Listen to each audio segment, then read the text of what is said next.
ನಮಸ್ಕಾರ ಸ್ನೇಹಿತರೆ, ನಾವು ಇಂದು ಬೆಂಗಳೂರಿನ ಎತ್ತರದ ಕಟ್ಟಡಗಳು, ಲಕ್ಷಾಂತರ IT ಉದ್ಯೋಗಿಗಳು, ವಿಶ್ವದ ಅತಿ ದೊಡ್ಡ ಸ್ಟಾರ್ಟ್ಅಪ್ಗಳಲ್ಲಿ ಕೆಲವು, ಮೆಟ್ರೋ ರೈಲು, ಇಂಟರ್ನ್ಯಾಷನಲ್ ಏರ್ಪೋರ್ಟ್, ಹೀಗೆ ಇವೆಲ್ಲವನ್ನು ನೋಡುತ್ತಿದ್ದೇವೆ. ಆದರೆ ಸುಮಾರು 1000 ವರ್ಷಗಳ ಹಿಂದೆ ಇದೇ ಪ್ರದೇಶದಲ್ಲಿ ಏನಿತ್ತು ಗೊತ್ತಾ? ಆಗ ಇಲ್ಲಿ ಯಾವುದೇ ಕಂಪನಿಗಳಿರಲಿಲ್ಲ, ರಿಂಗ್ ರೋಡ್ಗಳಿರಲಿಲ್ಲ. ಇದ್ದದ್ದು ಕಾಡು, ಕೆರೆಗಳು, ಕೃಷಿ ಭೂಮಿ ಮತ್ತು ಕೆಲವೇ ಸಣ್ಣ ಹಳ್ಳಿಗಳು ಮಾತ್ರ. ಇಂದು ನಾವು ಬೆಂಗಳೂರು ಎಂದು ಕರೆಯುವ ನಗರ ಹೇಗೆ ಹುಟ್ಟಿತು? ಅದರ ಹಿಂದೆ ಇರುವ ಕಥೆ ಏನು? ಬನ್ನಿ, ಈ ಎಲ್ಲವನ್ನು ಕಾಲಘಟ್ಟದಲ್ಲಿ ಹಿಂದೆ ಹೋಗಿ ನೋಡೋಣ. ಸ್ನೇಹಿತರೆ, ಇಂದಿನ ಬೆಂಗಳೂರು ನಿರ್ಮಾಣವಾಗಿರುವ ಡೆಕ್ಕನ್ ಪ್ಲಾಟ್ಯೂ ಸಾವಿರಾರು ವರ್ಷಗಳಿಂದ ಮಾನವವಾಸಕ್ಕೆ ಸೂಕ್ತವಾಗಿತ್ತು. ಈ ಪ್ರದೇಶ ಸಮುದ್ರ ಮಟ್ಟದಿಂದ ಸುಮಾರು 900 ಮೀಟರ್ನಷ್ಟು ಎತ್ತರದಲ್ಲಿತ್ತು. ಇಂದಿನ ಬೆಂಗಳೂರು ಪ್ರದೇಶದಲ್ಲಿ ಸಾವಿರಾರು ವರ್ಷಗಳಿಂದ ಮಾನವ ವಾಸವಿತ್ತು ಎಂಬುದಕ್ಕೆ ಪುರಾತತ್ವದ ಕೆಲವು ಸಾಕ್ಷ್ಯಗಳು ದೊರೆತಿವೆ. ಪುರಾತತ್ವ ಇಲಾಖೆಯವರು ಬೆಂಗಳೂರಿನ ಸುತ್ತಮುತ್ತ ಹಲವೆಡೆ ಕಲ್ಲಿನ ಆಯುಧಗಳು, ಮೆಗಾಲಿಥಿಕ್ ಸಮಾಧಿಗಳು, ಮಣ್ಣಿನ ಪಾತ್ರೆಗಳ ಅವಶೇಷಗಳನ್ನು ಪತ್ತೆ ಹಚ್ಚಿದ್ದಾರೆ. ಇವೆಲ್ಲ ಈ ಪ್ರದೇಶದಲ್ಲಿ ಪ್ರಾಚೀನ ಮಾನವ ಸಮುದಾಯಗಳಿದ್ದುದನ್ನು ಸೂಚಿಸುತ್ತವೆ. ಆ ಸಮಯದಲ್ಲಿ ರಾಜರಿರಲಿಲ್ಲ, ಅರಮನೆಗಳಿರಲಿಲ್ಲ. ಜನರು ಪ್ರಕೃತಿಯೊಂದಿಗೆ ಬದುಕುತ್ತಿದ್ದರು. ಬೇಟೆ, ಕೃಷಿ, ಪಶುಸಂಗೋಪನೆ ಇವೇ ಅವರ ಜೀವನ. ಕ್ರಮೇಣ ಈ ಪ್ರದೇಶವು ವಿವಿಧ ರಾಜವಂಶಗಳ ಆಡಳಿತಕ್ಕೆ ಒಳಪಟ್ಟಿತು. ಅದು 4ನೇ ಶತಮಾನ. ದಕ್ಷಿಣ ಕರ್ನಾಟಕದಲ್ಲಿ ಒಂದು ಪ್ರಬಲ ರಾಜವಂಶ ಬೆಳೆಯತೊಡಗಿತು, ಪಶ್ಚಿಮ ಗಂಗರು. ಇವರು ಸುಮಾರು 7 ಶತಮಾನಗಳ ಕಾಲ ಈ ಪ್ರದೇಶದ ಮೇಲೆ ಪ್ರಭಾವ ಬೀರಿದರು. ಅವರ ಆಡಳಿತದಲ್ಲಿ ಕೃಷಿಗೆ ಹೆಚ್ಚಿನ ಮಹತ್ವ ನೀಡಲಾಯಿತು. ಕೆರೆಗಳನ್ನು ನಿರ್ಮಿಸಲಾಯಿತು. ನೀರಿನ ಸಂಗ್ರಹಕ್ಕೆ ಒತ್ತು ನೀಡಲಾಯಿತು. ಇದು ನಂತರ ಬೆಂಗಳೂರಿನ ದೊಡ್ಡ ಗುರುತಾಗಲಿದೆ ಎಂಬುದನ್ನು ಆಗ ಯಾರೂ ಯೋಚಿಸಿರಲಿಲ್ಲ.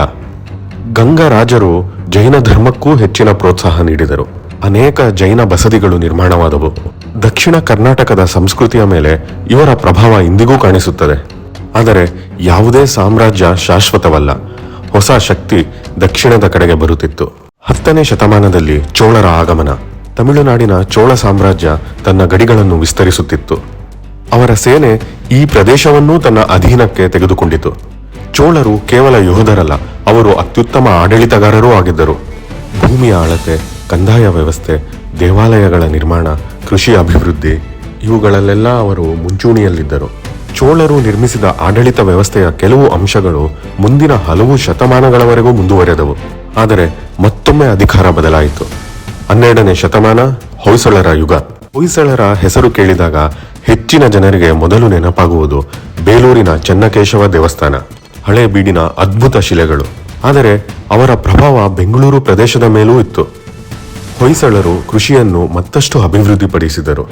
ಅನೇಕ ವ್ಯಾಪಾರ ಮಾರ್ಗಗಳನ್ನು ಸೃಷ್ಟಿಸಿದರು. ಸ್ಥಳೀಯ ಆಡಳಿತ ವ್ಯವಸ್ಥೆಯನ್ನು ಬಲಪಡಿಸಿದರು. ಆ ಸಮಯದಲ್ಲಿ ಬೆಂಗಳೂರು ಇನ್ನೂ ನಗರವಾಗಿರಲಿಲ್ಲ. ಆದರೆ ನಗರವಾಗಲು ಬೇಕಾದ ಅಡಿಪಾಯ ನಿಧಾನವಾಗಿ ನಿರ್ಮಾಣವಾಗುತ್ತಿತ್ತು. ಇದಾದ ನಂತರ ಬಂದಿದ್ದೇ ವಿಜಯನಗರ ಸಾಮ್ರಾಜ್ಯ. ವಿಜಯನಗರ ಸಾಮ್ರಾಜ್ಯ ದಕ್ಷಿಣ ಭಾರತದ ಇತಿಹಾಸದ ಮಹತ್ವದ ತಿರುವು. ವಿಜಯನಗರ ಸಾಮ್ರಾಜ್ಯ ಅಸ್ತಿತ್ವಕ್ಕೆ ಬಂದ ಕೆಲವೇ ವರ್ಷಗಳಲ್ಲಿ ದಕ್ಷಿಣ ಭಾರತದ ಅತ್ಯಂತ ಶ್ರೀಮಂತ ಮತ್ತು ಶಕ್ತಿಶಾಲಿ ಸಾಮ್ರಾಜ್ಯವಾಯಿತು. ಬೆಂಗಳೂರು ಪ್ರದೇಶವು ಈ ಸಾಮ್ರಾಜ್ಯದ ಆಡಳಿತಕ್ಕೆ ಸೇರಿತು. ವಿಜಯನಗರ ರಾಜರು ಒಂದು ವಿಷಯವನ್ನು ಚೆನ್ನಾಗಿ ಅರ್ಥ ಮಾಡಿಕೊಂಡಿದ್ದರು. ಅದು ವ್ಯಾಪಾರ ಒಂದು ರಾಜ್ಯವನ್ನು ಶ್ರೀಮಂತಗೊಳಿಸುತ್ತದೆ ಅಂತ. ಆದ್ದರಿಂದ ಅವರು ರಸ್ತೆಗಳನ್ನು ಅಭಿವೃದ್ಧಿಪಡಿಸಿದರು, ಕೃಷಿಗೆ ಉತ್ತೇಜನ ನೀಡಿದರು, ಸ್ಥಳೀಯ ನಾಯಕರಿಗೆ ಆಡಳಿತದ ಜವಾಬ್ದಾರಿ ನೀಡಿದರು. ಅಂತಹ ಸ್ಥಳೀಯ ನಾಯಕರಲ್ಲಿ ಒಬ್ಬರ ಕುಟುಂಬ ಮುಂದೆ ಇತಿಹಾಸವನ್ನೇ ಬದಲಾಯಿಸಿತು. ಅವರೇ ಕೆಂಪೇಗೌಡರು. 16ನೇ ಶತಮಾನದಲ್ಲಿ ಒಬ್ಬ ಸಮರ್ಥ ನಾಯಕರಾದ ಕೆಂಪೇಗೌಡರು ಇತಿಹಾಸದ ವೇದಿಕೆಗೆ ಬರುತ್ತಾರೆ. ಅವರು ವಿಜಯನಗರ ಸಾಮ್ರಾಜ್ಯದ ಅಧೀನದಲ್ಲಿದ್ದ ಸ್ಥಳೀಯ ಆಡಳಿತಗಾರರಾಗಿದ್ದರು. ಸ್ನೇಹಿತರೆ, ಇಲ್ಲಿ ಬಹಳ ಇಂಟ್ರೆಸ್ಟಿಂಗ್ ಸಂಗತಿ ಎಂದರೆ ಕೆಂಪೇಗೌಡರು ಇದೇ ಸ್ಥಳವನ್ನು ಬೆಂಗಳೂರು ಕಟ್ಟಲು ಏಕೆ ಆಯ್ಕೆ ಮಾಡಿಕೊಂಡರು ಅಂತ. ಬೆಂಗಳೂರು ಎಂಬ ಹೆಸರು ನಿಜವಾಗಿಯೂ ಬೆಂದಕಾಳೂರು ಇಂದ ಬಂದಿತ್ತೆ? ಮತ್ತು ಕೆಂಪೇಗೌಡರು ನಿರ್ಮಿಸಿದ 4 ಗೋಪುರಗಳ ಹಿಂದಿನ ನಿಜವಾದ ಕಥೆ ಏನು? ಕೆಂಪೇಗೌಡರು ಈ ಪ್ರದೇಶದ ಭೌಗೋಳಿಕ ಮಹತ್ವವನ್ನು ಗಮನಿಸಿದರು. ಇಲ್ಲಿ ಅತಿಯಾದ ಬಿಸಿಲಿರಲಿಲ್ಲ, ಅತಿಯಾದ ಚಳಿಯೂ ಇರಲಿಲ್ಲ. ಮಳೆಯೂ ಸಾಕಷ್ಟು ಬರುತ್ತಿತ್ತು. ಎತ್ತರದ ಪ್ರದೇಶವಾದ್ದರಿಂದ ರಕ್ಷಣಾತ್ಮಕ ದೃಷ್ಟಿಯಿಂದಲೂ ಅನುಕೂಲ. ಸುತ್ತಮುತ್ತ ಕೃಷಿ ಮಾಡಲು ಯೋಗ್ಯ ಭೂಮಿ ಇತ್ತು. ಇಲ್ಲಿಂದ ಅನೇಕ ವ್ಯಾಪಾರ ಮಾರ್ಗಗಳಿಗೆ ಸಂಪರ್ಕವಿತ್ತು. ಇವೆಲ್ಲ ಕಾರಣಗಳಿಂದ ಇಲ್ಲಿ ನಗರ ನಿರ್ಮಾಣಕ್ಕೆ ಅತ್ಯುತ್ತಮ ಸ್ಥಳವಾಗಿತ್ತು. ಕೆಂಪೇಗೌಡರು ಭವಿಷ್ಯವನ್ನು ನೋಡಿದ್ದರು. ಅವರಿಗೆ ಒಂದು ಕನಸಿತ್ತು, ಒಂದು ಯೋಜಿತ ನಗರ ನಿರ್ಮಿಸಬೇಕು ಅಂತ. ಬೆಂಗಳೂರಿನ ಹೆಸರಿನ ಬಗ್ಗೆ ಅತ್ಯಂತ ಪ್ರಸಿದ್ಧ ಜನಪದ ಕಥೆಯೊಂದು ಇದೆ. ಒಮ್ಮೆ ಒಬ್ಬ ರಾಜ ಬೇಟೆಗೆ ಹೋಗಿ ದಾರಿ ತಪ್ಪಿದಾಗ ಹಸಿವಿನಿಂದ ಬಳಲುತ್ತಿದ್ದ ಅವರಿಗೆ ಒಬ್ಬ ವೃದ್ಧೆ ಬೇಯಿಸಿದ ಬೇಳೆಯನ್ನು ನೀಡಿದಳು ಅಂತ. ಅದರಿಂದ ಬೆಂದಕಾಳೂರು ಎಂಬ ಹೆಸರು ಹುಟ್ಟಿತು ಎಂಬ ಜನಪ್ರಿಯ ಕಥೆ ಇದೆ. ಆದರೆ ಇತಿಹಾಸಕಾರರು ಇದನ್ನು ದೃಢಪಟ್ಟ ಐತಿಹಾಸಿಕ ಸತ್ಯ ಎಂದು ಪರಿಗಣಿಸುವುದಿಲ್ಲ. ಆದರೂ ಈ ಕತೆ ಇಂದು ಕೂಡ ಬೆಂಗಳೂರಿನ ಸಾಂಸ್ಕೃತಿಕ ನೆನಪಿನ ಭಾಗವಾಗಿದೆ. ನಂತರ 1537ರ ಸುಮಾರಿಗೆ ಕೆಂಪೇಗೌಡರು ಮಣ್ಣಿನಿಂದ ಒಂದು ಕೋಟೆಯನ್ನು ನಿರ್ಮಿಸಿದರು. ಇಂದು ನಾವು ಕೋಟೆ ಎಂದರೆ ದೊಡ್ಡ ಕಲ್ಲಿನ ಗೋಡೆಗಳನ್ನು ಕಲ್ಪಿಸಿಕೊಳ್ಳುತ್ತೇವೆ. ಆದರೆ ಆರಂಭದಲ್ಲಿ ಇದು ಮಣ್ಣಿನ ಕೋಟೆಯಾಗಿತ್ತು. ನಂತರದ ವರ್ಷಗಳಲ್ಲಿ ಇದರ ಕೆಲವು ಭಾಗಗಳನ್ನು ಕಲ್ಲಿನಿಂದ ಬಲಪಡಿಸಲಾಯಿತು. ಈ ಕೋಟೆಯ ಸುತ್ತ ಹೊಸ ನಗರ ಬೆಳೆಯತೊಡಗಿತು. ಇದೇ ಬೆಂಗಳೂರು ನಗರದ ಅಧಿಕೃತ ಆರಂಭ. ಈ ಕೋಟೆಯ ಸುತ್ತ ವ್ಯಾಪಾರ ಬೀದಿಗಳು ನಿರ್ಮಾಣವಾದವು, ಮಾರುಕಟ್ಟೆಗಳು ಬೆಳೆಯಲು ಆರಂಭಿಸಿದವು. ನಗರ ಎಂದರೆ ಕೇವಲ ಮನೆಗಳಲ್ಲ, ಅದು ಜನರ ಜೀವನ, ವ್ಯಾಪಾರ, ಉದ್ಯೋಗ. ಕೆಂಪೇಗೌಡರು ಇದನ್ನು ಚೆನ್ನಾಗಿ ಅರ್ಥ ಮಾಡಿಕೊಂಡಿದ್ದರು. ಅದಕ್ಕಾಗಿ ಅವರು ವಿವಿಧ ವೃತ್ತಿಗಳಿಗೆ ಪ್ರತ್ಯೇಕ ಪ್ರದೇಶಗಳನ್ನು ರೂಪಿಸಿದರು. ಧಾನ್ಯ ಮಾರುವವರು, ಬಟ್ಟೆ ವ್ಯಾಪಾರಿಗಳು, ಲೋಹದ ಕೆಲಸ ಮಾಡುವವರು, ಕುಂಬಾರರು, ಪ್ರತಿಯೊಬ್ಬರಿಗೂ ಸ್ಥಳ. ಇದರಿಂದ ನಿಧಾನವಾಗಿ ಪೇಟೆ ಸಂಸ್ಕೃತಿ ಹುಟ್ಟಿಕೊಂಡಿತು. ಇಂದಿಗೂ ಚಿಕ್ಕಪೇಟೆ, ಕಾಟನ್ ಪೇಟೆ, ಬಳೆಪೇಟೆ ಇಂತಹ ಪ್ರದೇಶಗಳ ಹೆಸರುಗಳು ಆ ಇತಿಹಾಸದ ಜೀವಂತ ಸಾಕ್ಷಿಗಳು. ಕುಶಲಕರ್ಮಿಗಳು ಇಲ್ಲಿ ನೆಲೆಸಿದರು. ಕೃಷಿ ಉತ್ಪನ್ನಗಳ ವ್ಯಾಪಾರ ಹೆಚ್ಚಾಯಿತು. ಇದು ಕೇವಲ ಕೋಟೆಯಾಗಿ ಉಳಿಯಲಿಲ್ಲ, ಭವಿಷ್ಯದ ಮಹಾನಗರದ ಮೊದಲ ಅಡಿಪಾಯವಾಯಿತು. ಕೆಂಪೇಗೌಡರು ನಗರದ ಭವಿಷ್ಯದ ವಿಸ್ತರಣೆಯನ್ನು ಮನಸ್ಸಿನಲ್ಲಿ ಇಟ್ಟುಕೊಂಡು 4 ಪ್ರಮುಖ ದಿಕ್ಕುಗಳಲ್ಲಿ ಗೋಪುರಗಳನ್ನು ನಿರ್ಮಿಸಿದರು ಎಂದು ಪರಂಪರೆ ಹೇಳುತ್ತದೆ. ಈ ಗೋಪುರಗಳು ನಗರದ ಬೆಳವಣಿಗೆಯ ಗುರುತುಗಳನ್ನು ಸೂಚಿಸುತ್ತವೆ ಎಂಬ ನಂಬಿಕೆ ಇದೆ. ಕೆಂಪೇಗೌಡರು ನಗರದ ಭವಿಷ್ಯದ ಗಡಿಯನ್ನು ಗುರುತಿಸಲು 4 ದಿಕ್ಕುಗಳಲ್ಲಿ ಗೋಪುರಗಳನ್ನು ನಿರ್ಮಿಸಿದರು. ಆದರೆ ಇತಿಹಾಸಕಾರರ ನಡುವೆ ಇದರ ಉದ್ದೇಶದ ಬಗ್ಗೆ ವಿವಿಧ ಅಭಿಪ್ರಾಯಗಳಿವೆ. ಕೆಲವರು ಇವು ನಗರ ವಿಸ್ತರಣೆಯ ಸಂಕೇತ ಎನ್ನುತ್ತಾರೆ. ಇನ್ನು ಕೆಲವರು ಇವು ಧಾರ್ಮಿಕ ಅಥವಾ ಆಡಳಿತಾತ್ಮಕ ಮಹತ್ವ ಹೊಂದಿದ್ದವು ಎನ್ನುತ್ತಾರೆ. ಅದೇನೇ ಇರಲಿ, ಇಂದು ಆ ಗೋಪುರಗಳು ಕೆಂಪೇಗೌಡರ ದೂರದೃಷ್ಟಿಯ ಸಂಕೇತಗಳಾಗಿವೆ. ಇಂದಿಗೆ ನಗರವು ಆ ಗಡಿಗಳನ್ನು ದಾಟಿ ಬಹಳ ವರ್ಷಗಳೇ ಆಗಿವೆ. ಇಂದು ಬೆಂಗಳೂರು ನೀರಿನ ಸಮಸ್ಯೆಗೆ ಸುದ್ದಿಯಾಗುತ್ತಿದೆ. ಆದರೆ ಬೆಂಗಳೂರು ಒಂದು ಕಾಲದಲ್ಲಿ ಕೆರೆಗಳ ನಗರ ಎಂದು ಪ್ರಸಿದ್ಧವಾಗಿತ್ತು. ಮಳೆ ನೀರನ್ನು ಸಂಗ್ರಹಿಸಲು ಅನೇಕ ಕೆರೆಗಳನ್ನು ನಿರ್ಮಿಸಲಾಯಿತು. ಕೆರೆಗಳನ್ನು ಪರಸ್ಪರ ಸಂಪರ್ಕಿಸುವ ವ್ಯವಸ್ಥೆ ಆಗಲೇ ರೂಪಿಸಿದ್ದರು. ಒಂದು ಕೆರೆ ತುಂಬಿದರೆ ನೀರು ಮತ್ತೊಂದು ಕೆರೆಗೆ ಹರಿಯುತ್ತಿತ್ತು. ಇದು ಆ ಕಾಲದ ಅದ್ಭುತ ಜಲ ನಿರ್ವಹಣಾ ತಂತ್ರಜ್ಞಾನ. ಇಂದಿನ ಅರ್ಬನ್ ಪ್ಲಾನಿಂಗ್ ತಜ್ಞರೂ ಕೂಡ ಈ ವ್ಯವಸ್ಥೆಯನ್ನು ಅಧ್ಯಯನ ಮಾಡುತ್ತಾರೆ. ಇವು ಕೃಷಿಗೆ ನೀರು ಒದಗಿಸುತ್ತಿದ್ದವು, ಕುಡಿಯುವ ನೀರಿನ ಮೂಲವಾಗಿದ್ದವು, ಸ್ಥಳೀಯ ಪರಿಸರ ಸಮತೋಲನಕ್ಕೂ ನೆರವಾಗುತ್ತಿದ್ದವು. ಬೆಂಗಳೂರಿನ ಇಂದಿನ ನೀರಿನ ಸಮಸ್ಯೆಗಳನ್ನು ಅರ್ಥ ಮಾಡಿಕೊಳ್ಳಲು ಈ ಹಳೆಯ ನೀರಿನ ವ್ಯವಸ್ಥೆಯನ್ನು ನೆನಪಿಸಿಕೊಳ್ಳುವುದು ಬಹಳ ಮುಖ್ಯ. ಹೀಗೆ ಸಣ್ಣ ಹಳ್ಳಿಗಳ ಸಮೂಹವಾಗಿದ್ದ ಪ್ರದೇಶವನ್ನು ಕೆಂಪೇಗೌಡರು ಯೋಜಿತ ಪಟ್ಟಣವನ್ನಾಗಿ ರೂಪಿಸಿದರು. ಆದರೆ ಇತಿಹಾಸ ಯಾವಾಗಲೂ ಒಂದೇ ರೀತಿಯಲ್ಲಿ ಸಾಗುವುದಿಲ್ಲ. ಮುಂದಿನ 2 ಶತಮಾನಗಳಲ್ಲಿ ಬೆಂಗಳೂರು ಹಲವು ರಾಜರ ಕೈ ಬದಲಾಯಿಸಿತು. ಪ್ರತಿ ಆಡಳಿತಗಾರನೂ ಈ ನಗರದ ಮೇಲೆ ತನ್ನದೇ ಆದ ಗುರುತು ಮೂಡಿಸಿದ. ಬನ್ನಿ ಆ ರೋಚಕ ಪ್ರಯಾಣವನ್ನು ಮುಂದುವರಿಸೋಣ. ಕ್ರಮೇಣ ವಿಜಯನಗರ ಸಾಮ್ರಾಜ್ಯ ನಿಧಾನವಾಗಿ ದುರ್ಬಲವಾಗುತ್ತಿತ್ತು.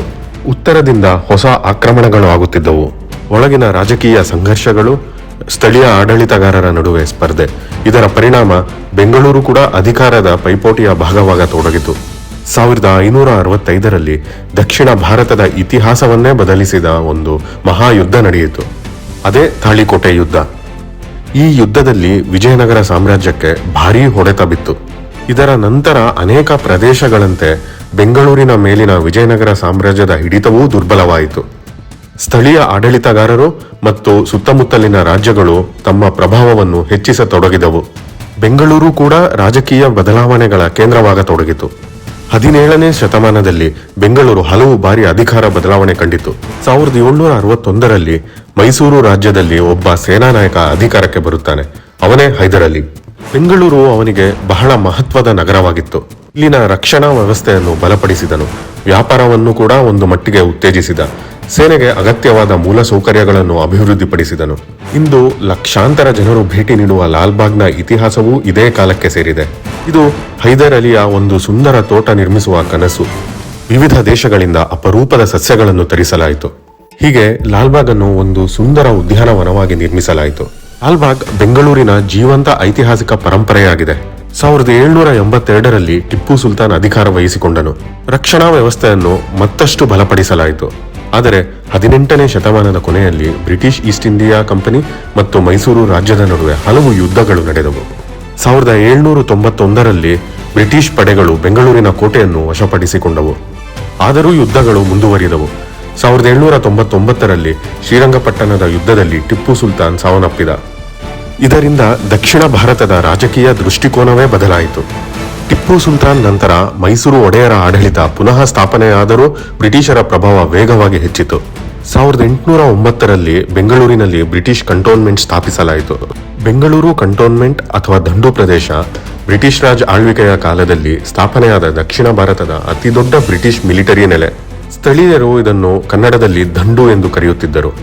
ಮೈಸೂರು ಸಂಸ್ಥಾನದ ವಿರುದ್ಧದ ಯುದ್ಧಗಳ ನಂತರ ಬ್ರಿಟಿಷರು ತಮ್ಮ ಸೈನ್ಯವನ್ನು ಉಳಿಸಿಕೊಳ್ಳಲು 13 ಚದುರ ಮೈಲುಗಳಷ್ಟು ಪ್ರದೇಶದಲ್ಲಿ ಈ ದಂಡು ಪ್ರದೇಶವನ್ನು ನಿರ್ಮಿಸಿದರು. ಕನ್ನಡದಲ್ಲಿ ದಂಡು ಎಂದರೆ ಸೈನ್ಯ ಅಥವಾ ಸೈನಿಕರ ಸಮೂಹ ಎಂದರ್ಥ. 1862ರಲ್ಲಿ ಸೈನ್ಯದ ಅನುಕೂಲಕ್ಕಾಗಿ ನಿರ್ಮಿಸಲಾದ ಕಂಟೋನ್ಮೆಂಟ್ ರೈಲ್ವೆ ನಿಲ್ದಾಣವು ಕರ್ನಾಟಕ ಪ್ರದೇಶದ ಅತ್ಯಂತ ಹಳೆಯ ರೈಲು ನಿಲ್ದಾಣಗಳಲ್ಲಿ ಒಂದಾಗಿದೆ. ಇದು ಬೆಂಗಳೂರು ನಗರ ಇತಿಹಾಸದ ಅತ್ಯಂತ ದೊಡ್ಡ ತಿರುವುಗಳಲ್ಲಿ ಒಂದು. ಆ ಕಾಲದಲ್ಲಿ ಬೆಂಗಳೂರು ವಾಸ್ತವವಾಗಿ 2 ಭಾಗಗಳಾಗಿತ್ತು. ಒಂದು ಹಳೆಯ ಪೇಟೆ ಪ್ರದೇಶ, ಇಲ್ಲಿ ಕನ್ನಡ ಸಂಸ್ಕೃತಿ, ವ್ಯಾಪಾರ ಮತ್ತು ಸ್ಥಳೀಯ ಜೀವನ ಕೇಂದ್ರೀಕೃತವಾಗಿತ್ತು. ಮತ್ತೊಂದು ಬ್ರಿಟಿಷ್ ಕಂಟೋನ್ಮೆಂಟ್, ಇಲ್ಲಿ ಬ್ರಿಟಿಷ್ ಅಧಿಕಾರಿಗಳು, ಸೈನಿಕರು ಮತ್ತು ಯುರೋಪಿಯನ್ ಶೈಲಿಯ ಕಟ್ಟಡಗಳು ಬೆಳೆಯತೊಡಗಿದವು. ಒಂದೇ ನಗರದಲ್ಲಿ 2 ವಿಭಿನ್ನ ಸಂಸ್ಕೃತಿಗಳು, 2 ವಿಭಿನ್ನ ಆಡಳಿತ ವ್ಯವಸ್ಥೆಗಳು, 2 ವಿಭಿನ್ನ ಜೀವನ ಶೈಲಿಗಳು. ಈ ದ್ವಂದ್ವ ಸ್ವರೂಪವು ಇಂದಿನ ಬೆಂಗಳೂರಿನ ಸಂಸ್ಕೃತಿಯ ಮೇಲೂ ದೀರ್ಘಕಾಲದ ಪ್ರಭಾವ ಬೀರಿತು. ಬ್ರಿಟಿಷ್ ಆಡಳಿತದಲ್ಲಿ ಬಹುತೇಕ ಅವರ ಅನುಕೂಲಕ್ಕಾಗಿಯೇ ಹೊಸ ರಸ್ತೆಗಳು ನಿರ್ಮಾಣವಾದವು. ಸಂಪರ್ಕ ವ್ಯವಸ್ಥೆ ಸುಧಾರಿಸಿತು. ನಂತರ ರೈಲು ಸಂಪರ್ಕವೂ ಬೆಳೆಯಿತು. ಈ ಹಿಂದೆ ಕೆಂಪೇಗೌಡರು ಹಾಕಿಕೊಟ್ಟಿದ್ದ ಭದ್ರಾ ಬುನಾದಿಯಿಂದ ಬೆಂಗಳೂರು ದಕ್ಷಿಣ ಭಾರತದ ಪ್ರಮುಖ ನಗರವಾಗಿ ಬೆಳೆಯತೊಡಗಿತು. ಆ ಕಾಲದಲ್ಲಿ ಶಾಲೆಗಳು, ಕಾಲೇಜುಗಳು ಮತ್ತು ಆಸ್ಪತ್ರೆಗಳು ಹೆಚ್ಚಾಗತೊಡಗಿದವು. ಇಂಗ್ಲಿಷ್ ಶಿಕ್ಷಣದ ವ್ಯಾಪ್ತಿ ವಿಸ್ತರಿಸಿತು. ಬ್ರಿಟಿಷರು ಬೆಂಗಳೂರಿನ ತಂಪಾದ ಹವಾಮಾನವನ್ನು ಬಹಳ ಮೆಚ್ಚಿದರು. ಅನೇಕ ಮರಗಳನ್ನು ನೆಡಲಾಯಿತು, ವಿಶಾಲ ರಸ್ತೆಗಳನ್ನು ನಿರ್ಮಿಸಲಾಯಿತು, ಪಾರ್ಕ್ಗಳನ್ನು ಅಭಿವೃದ್ಧಿಪಡಿಸಲಾಯಿತು. ಇದರಿಂದ ಬೆಂಗಳೂರು ಗಾರ್ಡನ್ ಸಿಟಿ ಎಂಬ ಹೆಸರನ್ನು ಪಡೆಯುವ ದಾರಿಯತ್ತ ಸಾಗಿತು. 1947ರಲ್ಲಿ ಭಾರತ ಸ್ವಾತಂತ್ರ್ಯ ಪಡೆಯಿತು. ದೇಶದ ಮುಂದೆ ಒಂದು ದೊಡ್ಡ ಪ್ರಶ್ನೆ ಇತ್ತು: ಆಧುನಿಕ ಭಾರತವನ್ನು ಹೇಗೆ ನಿರ್ಮಿಸಬೇಕು ಅಂತ. ಬೆಂಗಳೂರು ತನ್ನ ತಂಪಾದ ಹವಾಮಾನ, ಶಿಕ್ಷಣ ಸಂಸ್ಥೆಗಳು ಮತ್ತು ಲಭ್ಯವಿದ್ದ ಭೂಮಿಯಿಂದಾಗಿ ಈ ಅಭಿವೃದ್ಧಿಗೆ ಸೂಕ್ತ ಕೇಂದ್ರವಾಯಿತು. ಸ್ವಾತಂತ್ರ್ಯದ ನಂತರ ಬೆಂಗಳೂರಿನಲ್ಲಿ ಅನೇಕ ಪ್ರಮುಖ ಸರ್ಕಾರಿ ಸಂಸ್ಥೆಗಳು ಬೆಳೆಯತೊಡಗಿದವು. HAL, BEL, ಇಸ್ರೋ, ಸಾರ್ವಜನಿಕ ವಲಯದ ಕೈಗಾರಿಕೆಗಳು, ವಿಮಾನೋದ್ಯಮ, ಎಲೆಕ್ಟ್ರಾನಿಕ್ಸ್, ರಕ್ಷಣಾ ಉತ್ಪಾದನೆ ಮತ್ತು ಯಂತ್ರೋಪಕರಣ ಕ್ಷೇತ್ರಗಳು ವೇಗವಾಗಿ ಅಭಿವೃದ್ಧಿ ಕಂಡವು. ಈ ಸಂಸ್ಥೆಗಳು ಸಾವಿರಾರು ಇಂಜಿನಿಯರ್ಗಳನ್ನು, ವಿಜ್ಞಾನಿಗಳನ್ನು ಮತ್ತು ತಾಂತ್ರಿಕ ತಜ್ಞರನ್ನು ಬೆಂಗಳೂರಿನತ್ತ ಆಕರ್ಷಿಸಿದವು. ಯಾವುದೇ ನಗರ ಬೆಳೆಯಲು ಕಟ್ಟಡಗಳಷ್ಟೇ ಸಾಕಾಗುವುದಿಲ್ಲ, ಅದಕ್ಕೆ ಪ್ರತಿಭಾವಂತ ಜನರು ಬೇಕು. ಬೆಂಗಳೂರು ಅದೃಷ್ಟವಶಾತ್ ದೇಶದ ಪ್ರಮುಖ ಶಿಕ್ಷಣ ಮತ್ತು ಸಂಶೋಧನಾ ಸಂಸ್ಥೆಗಳ ಕೇಂದ್ರವಾಯಿತು.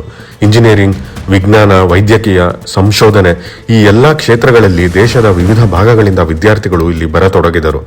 ಅವರಲ್ಲಿ ಹಲವರು ನಂತರ ಇದೇ ನಗರದಲ್ಲೇ ಉದ್ಯೋಗ ಪಡೆದು ನೆಲೆಸಿದರು. 1990ರ ದಶಕದಲ್ಲಿ ಜಗತ್ತು ನಿಧಾನವಾಗಿ ಕಂಪ್ಯೂಟರ್ ಯುಗಕ್ಕೆ ಕಾಲಿಡುತ್ತಿತ್ತು. ಭಾರತದಲ್ಲಿಯೂ ಮಾಹಿತಿ ತಂತ್ರಜ್ಞಾನ ಕ್ಷೇತ್ರ ಬೆಳೆಯತೊಡಗಿತು. ಆ ಸಮಯದಲ್ಲಿ ಬೆಂಗಳೂರಿನಲ್ಲಿ ಆಗಾಗಲೇ ಇಂಜಿನಿಯರ್ಗಳು, ಸಂಶೋಧನಾ ಸಂಸ್ಥೆಗಳು ಮತ್ತು ಟೆಕ್ನಾಲಜಿಕಲ್ ಇನ್ಸ್ಟಿಟ್ಯೂಷನ್ಸ್ ಆಲ್ರೆಡಿ ಇತ್ತು. ಇದು ನಗರಕ್ಕೆ ದೊಡ್ಡ ಅವಕಾಶವಾಯಿತು. ಇದರಿಂದಾಗಿ ಬೆಂಗಳೂರಿನಲ್ಲಿ ವಿದೇಶಿ ಹೂಡಿಕೆ ಹೆಚ್ಚಾಯಿತು. ಸಾಫ್ಟ್ವೇರ್ ಉದ್ಯಮ ವೇಗವಾಗಿ ಬೆಳೆಯಿತು. ಜಾಗತಿಕ ಕಂಪನಿಗಳು ಬೆಂಗಳೂರಿನಲ್ಲಿ ಕಚೇರಿಗಳನ್ನು ಆರಂಭಿಸಿದವು. ಸಾವಿರಾರು ಯುವಕರು ಇಲ್ಲಿ ಉದ್ಯೋಗಕ್ಕಾಗಿ ಬರತೊಡಗಿದರು. 1 ದಶಕದೊಳಗೆ ಬೆಂಗಳೂರು IT ಕ್ಷೇತ್ರದ ನಕ್ಷೆಯಲ್ಲಿ ತನ್ನ ಸ್ಥಾನವನ್ನು ಗಟ್ಟಿಗೊಳಿಸಿತು. ಸಿಲಿಕಾನ್ ವ್ಯಾಲಿ ಆಫ್ ಇಂಡಿಯಾ ಈ ಹೆಸರನ್ನು ಬೆಂಗಳೂರು ಒಂದೇ ದಿನದಲ್ಲಿ ಪಡೆಯಲಿಲ್ಲ. ಇದರ ಹಿಂದೆ 100 ವರ್ಷಗಳ ಪರಿಶ್ರಮವಿತ್ತು.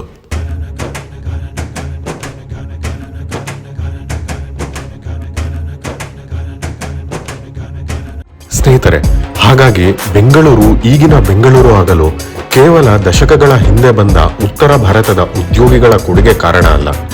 ಬೆಂಗಳೂರಿನ ಇತಿಹಾಸದ ಒಡಲಲ್ಲಿ ಅದೆಷ್ಟೋ ಸಾಮ್ರಾಜ್ಯಗಳ ದಕ್ಷ ಆಡಳಿತ, ಅದೆಷ್ಟೋ ಆಡಳಿತಗಾರರ ಮುಂದಾಲೋಚನೆ ಮತ್ತು ಎಲ್ಲಕ್ಕಿಂತ ಹೆಚ್ಚಾಗಿ ಇಲ್ಲಿನ ಜನರ ಶ್ರಮ ಪ್ರಮುಖ ಕಾರಣ ಎಂದು ನಾನು ನಂಬಿದ್ದೀನಿ. ಸ್ನೇಹಿತರೆ, ಬೆಂಗಳೂರಿನ ಅಭಿವೃದ್ಧಿಗೆ ನಿಮ್ಮ ಪ್ರಕಾರ ನಿಜವಾದ ಕಾರಣ ಯಾರು? ಕಮೆಂಟ್ ಮಾಡಿ ತಿಳಿಸಿ. ಹಾಗೆ ಲೈಕ್, ಶೇರ್ ಮತ್ತು ಸಬ್ಸ್ಕ್ರೈಬ್ ಕೂಡ ಮಾಡಿ. ಧನ್ಯವಾದಗಳು.